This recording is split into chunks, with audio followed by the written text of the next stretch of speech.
Assalamualaikum warahmatullahi wabarakatuh. Bertemu kembali dengan saya Santi Darmastuti. Pada hari ini kita akan berdiskusi bersama terkait dengan teori perusahaan multinasional atau teori dari MNCs. Dari pertemuan ini, maka kita akan coba melihat beberapa teori yang membahas terkait dengan MNCs. Dalam hal ini, ketika bicara mengenai MNCs, pastinya kita tahu bahwa ketika bicara MNCs yang paling penting di sini adalah bagaimana perusahaan multinasional memiliki kegiatan lebih dari dua negara. Seperti yang disampaikan oleh Vernon misalnya, bahwa Vernon melihat bahwa perusahaan multinasional adalah perusahaan dengan perusahaan induk yang mengendalikan sekelompok besar perusahaan di berbagai negara dan tentu saja meskipun memiliki beberapa cabang di beberapa negara, dalam perusahaan multinasional ini mereka memiliki elemen strategi bersama. Nah, berdasarkan analisis tahun dari 1960 sampai 1670-an, bahwa perusahaan multinasional ini dilihat sebagai respon terhadap pembukaan ekonomi yang dilakukan oleh negara-negara industri pada saat itu. Jadi dalam hal ini, bagaimana eh, dengan adanya kondisi yang ada pada saat itu, perusahaan multinasional ini mencoba mengambil keuntungan ya, bagaimana negara-negara pada saat itu terutama di Eropa Barat mulai membuka perbatasan mereka untuk perusahaan asing untuk dapat masuk dan berinvestasi di negara tersebut, sehingga bagaimana momentum pada saat itu dijadikan sebagai awal bergeraknya perusahaan multinasional. Nah, di sini ketika kita bicara mengenai perusahaan multinasional, tadi disampaikan bahwa ketika bicara perusahaan multinasional, maka bagaimana perusahaan ini memiliki cabang di berbagai negara. Jadi dalam hal ini, bagaimana perusahaan-perusahaan ini bisa beroperasi secara independen dan terkadang mereka juga beroperasi ke negara lain melalui aliansi dengan perusahaan lain di negara tersebut. Nah, misalnya di sini bisa kita lihat diberikan contoh adalah Time Warner. Time Warner di sini merupakan perusahaan yang tentu saja memiliki hak ya di dalam bidang perfilman. Tetapi bagaimana perusahaan ini akhirnya bisa melebarkan ekspansinya ke berbagai negara dengan melakukan aliansi dengan perusahaan yang ada di negara mitra. Jadi dalam hal ini bisa kita lihat misalnya bagaimana aliansi strategis yang dilakukan dengan perusahaan yang ada di Amerika Latin. Kemudian bagaimana mereka mengoperasikan sebuah program televisi di negara di Amerika Latin dengan melakukan aliansi dengan perusahaan di Amerika Latin. Tidak hanya itu, bagaimana Time Warner ini memperluas ekspansinya, juga mereka menjalankan bisnis dengan beberapa perusahaan yang ada di Eropa Tengah maupun di Brasil ya. Jadi ini menjadi menarik bagaimana akhirnya Time Warner ini bisa melebarkan sayapnya, melebarkan operasinya di berbagai negara, tentu saja dengan melakukan aliansi dengan perusahaan-perusahaan yang ada di negara mitra. Selanjutnya, dalam hal ini ketika kita bicara mengenai teori MNCs, kita akan coba melihat tentang Vernon's International Product Cycle. Nah, dalam hal ini ketika bicara mengenai Vernon's International Product Cycle, Vernon melihat bahwa ada beberapa siklus ya atau tahapan pengembangan produk di pasar internasional. Dalam hal ini ada beberapa tahapan produksi dari introduction, growth, maturity sampai kepada decline. Kita akan coba melihat satu persatu dari tahapan yang ada. Kita mulai dari tahapan pertama adalah terkait dengan introduction. Nah, bicara mengenai introduction di sini ya, bicara mengenai introduction, Maka ketika bicara introduction, ini merupakan tahap pertama atau dapat dikatakan sebagai tahap perkenalan ya, tahap perkenalan dari satu produk ya. Jadi dalam hal ini pada tahap introduction ini produk yang dikeluarkan memang benar-benar baru ya, dan biasanya keuntungan produsen itu masih sedikit ya. Selanjutnya dalam hal ini juga sebenarnya ada beberapa ciri di dalam tahap introduction ini. Biasanya pertama adalah laba dari penjualan itu sebenarnya masih rendah.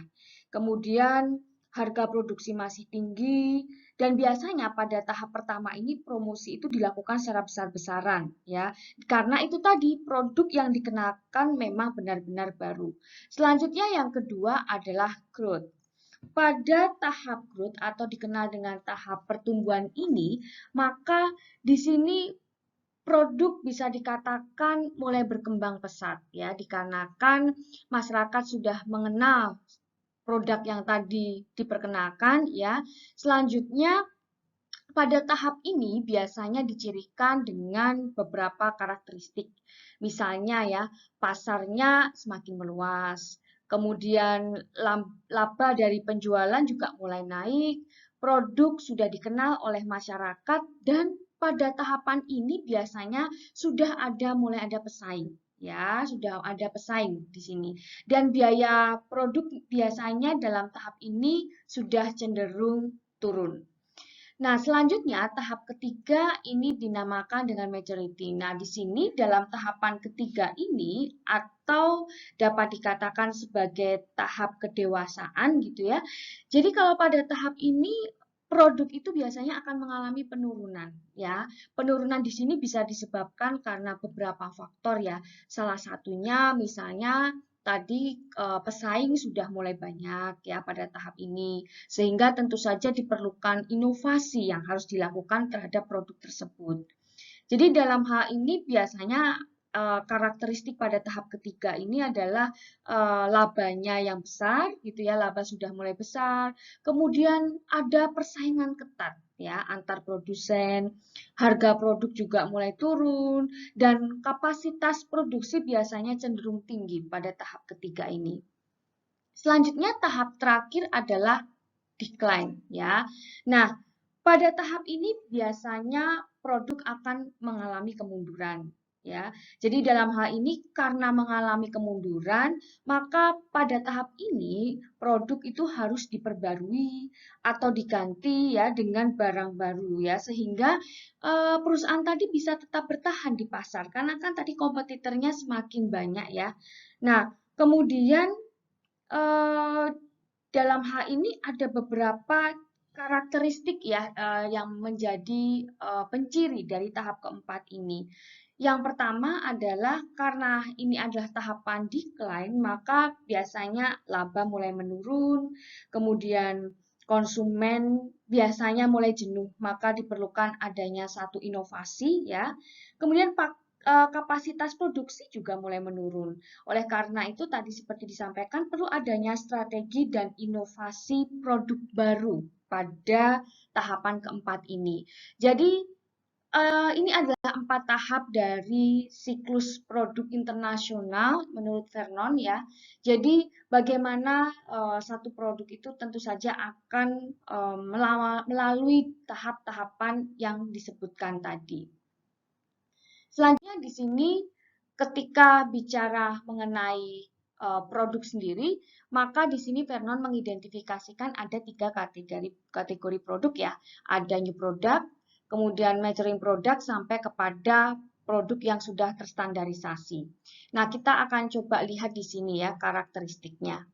Nah, kalau bicara mengenai produk baru ya, new product, maka biasanya produk ini terdiri dari suku cadang serta tenaga kerjanya dari tingkat lokal. Nah, dalam hal ini juga ini agak berbeda kalau yang bicara tentang yang maturing produknya. Karena biasanya di sini produk sudah mulai dijual tinggi, dan di sini juga suku cadang maupun tenaga kerjanya tidak hanya berasal dari lokal, karena sudah berasal dari sumber-sumber yang lebih luas. Jadi dalam hal ini sudah ada fenomena apa yang dinamakan dengan outsourcing di dalam produk tersebut ya, untuk menghasilkan produk tersebut. Dalam hal ini outsourcingnya bisa dilihat dari berbagai aspek ya, dari perakitan, pengiriman, dan dalam hal ini pun persyaratan untuk produksi juga semakin meningkat karena ada permintaan dari pasar non-lokal ya, atau dalam hal ini adalah pasar internasional.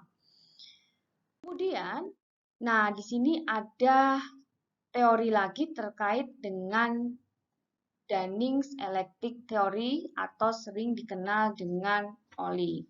Nah, dalam teori elektrik produksi internasionalnya Dunning ini, teori yang dikembangkan oleh John Dunning ini ya, teori ini menjelaskan mengenai bagaimana ketika perusahaan ingin berinvestasi ya di luar negeri, maka dia harus memiliki 3 keunggulan ya. Dalam hal ini disebutkan ada kepemilikan spesifik, lokasi spesifik, dan internalisasi. Apa yang disebut dari 3 hal ini?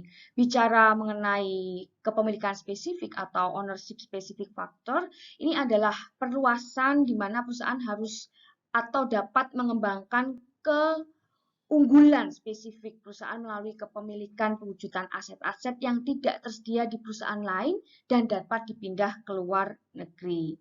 Nah, dalam hal ini 3 tipe dasar keunggulan kepemilikan spesifik yang berwujud atau yang tidak berwujud di sini bisa termasuk teknologi, kemudian cakupan ekonomi misalnya. Selanjutnya kalau lokasi spesifik ya, maka di sini tentu saja pasar asing harus memiliki ciri spesifik dari bidang ekonomi, sosial atau politik ya. Jadi dalam hal ini hal-hal tersebut akan mengizinkan perusahaan untuk memanfaatkan ya keunggulan spesifik ya yang dimiliki oleh perusahaannya sehingga dia bisa melayani pasar melalui ekspor. Sementara untuk internalisasi, maka internalisasi ini bagaimana perusahaan-perusahaan memiliki berbagai macam alternatif untuk memasuki pasar asing, mulai dari transaksi dengan pasar sampai kepada bagaimana membuka anak perusahaan di negara lain ya. Selanjutnya di sini juga Dunning melihat bahwa terdapat perbedaan nasional dalam biaya dan peraturan akan menyebabkan pilihan perusahaan apakah akan melayani pasar dari produksi lokal atau impor. Ini yang menjadi penekanan dari teori Dunning. Selanjutnya di sini ketika bicara mengenai tadi beberapa pandangan ya, pandangan mengenai MNCs itu sendiri. Nah, dengan tadi ada beberapa karakteristik dari setiap teori yang ada, maka yang perlu kita diskusikan nanti di kelas selanjutnya adalah kalau Anda melihat karakteristik MNCs yang berkembang saat ini seperti apa? Akhir-akhir ini seperti apa? Apakah mereka membuka cabang dengan melakukan aliansi atau secara independen, ataukah kemudian bagaimana karakteristik MNCs tadi dilihat dari 4 tahapan tadi yang ya, dari apakah kemudian mereka mengalami decline produknya dan sebagainya. Nanti kita akan diskusikan lebih lanjut di kelas ya. Jadi ini akan menjadi landasan ya bagi rekan mahasiswa semua untuk kita diskusi bersama di kelas terkait mengenai karakteristik MNCs itu saat ini seperti apa dikaitkan dengan tadi beberapa teori yang sudah ada. Baik, terima kasih rekan mahasiswa semuanya. Demikian materi yang disampaikan untuk hari ini. Kita akan berjumpa nanti di kelas untuk mendiskusikan lebih lanjut terkait teori mengenai MNCs. Baik, terima kasih. Wassalamualaikum warahmatullahi wabarakatuh.